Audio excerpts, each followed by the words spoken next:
नमस्कार शेतकरी बंधूंनो, नमस्कार. मी आपला कृषी मित्र सचिन भाटे. आपल्या सर्व शेतकरी बंधूंचं आजच्या व्हिडिओमध्ये मी सहर्ष स्वागत करतो.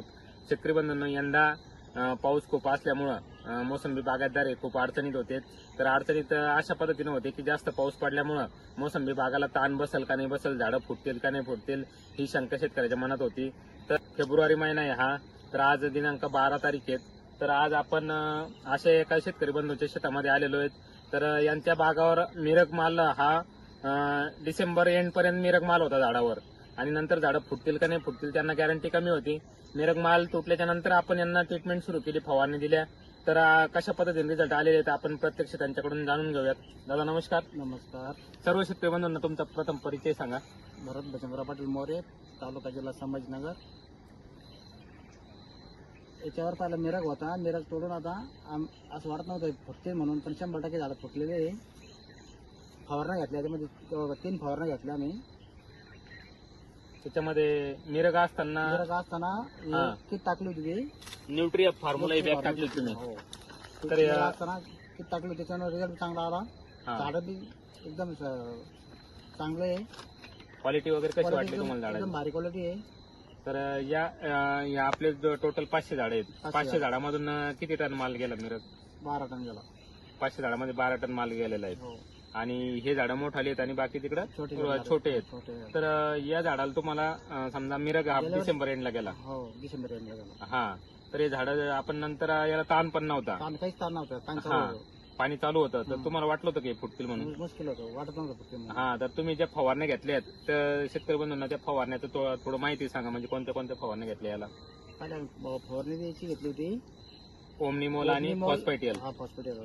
दुसरी फवारणी सीबीजेड आणि CBZ टॉप आणि गेअर. Tape gore. आणि तिसरी फवारणी फॉलिकल आणि के बोरॉन. फॉलिकल आणि ते बघा शेतकरी बंधूंनो, आपण या बागेसाठी 3 फवारण्या दिल्या होत्या. झाडाला ताण नव्हता आणि झाडाला पाणी कंटिन्यू चालू होतं मिरग असल्यामुळं. तर आपण या बागेसाठी पहिल्या फवारणीमध्ये ओमनिमोल, हे ओमनिया न्यूट्रोलॉजी ऑस्ट्रेलियाचं उत्पादन आहे. त्याच्यामध्ये मॉलिब्डेनम आणि फॉस्फरस हे 2 घटक आहेत. तर हे दिलं होतं, आणि याच्यासोबत आपण फॉस्फायटियल, पोटॅशियम सल्फर पॉलिमराइज फॉस्फरस हे प्रोडक्ट दिलं होतं. ही फवारणी दिल्याच्या नंतर आपण नंतर त्याला सीबीझेड आणि टॉप गेअर दिलं होतं. सीबीझेड मध्ये कॅल्शियम, बोरॉन, झिंक आहे, आणि टॉप गेअर हे चांगल्या पद्धतीचं बायोस्टिम्युलंट आहेत.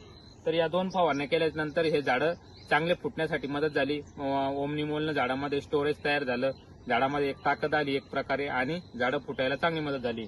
तर या 2 फवारण्या झाल्याच्या बाद आपण आता या बागेला 3-4 दिवसापूर्वी फॉलिकॅल, हे कॅल्शियम ऑक्साईड फॉर्म मधलं, आणि के बोरान, पोटॅश आणि बोरान हे दिलेले आहेत. तर या 3 फवारण्या झालेल्या आहेत. तर आज आपण कंडिशन बघू शकतात. आपण कंडिशन जर बघायची झाली तर अशा पद्धतीनं हे काळ्या वगैरे लागलेले आहेत. एकदम जबरदस्त असं ताण नसताना पण झाडं हे चांगल्या पद्धतीनं फुटलेले आहेत. आपण पाहू शकता. खाली मेहनत करायला त्याची एकदम तसंच. हा, तर शेतकरी बंधूंनो, याच्यामध्ये मेहनत पण केलेली नाहीये, आणि ठिबकनं पाणी दिलेलं आहे. 1-2 पाणी आहे, मोकळे पण दिलेले आहेत. तर आपण पाहू शकतात एकदम जबरदस्त असा बाग हा फुटलेला आहे. तर तुम्ही बाकी शेतकरी बंधूंना काय सांगसाल? कारण हे कंपनीचे प्रोडक्ट चांगले आहे. बाकी शेतकरी बंधूंनी वापरायला पाहिजे का नाही? जैविक स्वरूपाचे प्रोडक्ट आहे. तुम्हाला हे उत्पादन वापरून कसं वाटतंय? रिझल्ट वगैरे कसे येते? चांगले आहे, चांगले काही अडचण नाही. बघा शेतकरी बंधूंनो, आपल्या पण मोसंबी डाळिंब बागायचा असेल तर नक्की या 2 ते 3 फवारण्याचा आपण अवलंब करावा, जेणेकरून आपल्या बागेमध्ये फूट ही चांगली होईल, आणि गळ वगैरे होणार नाही, आणि आपलं हा उत्पादन हे जास्तीत जास्त उत्पादन वाढण्यासाठी मदत होणार आहे.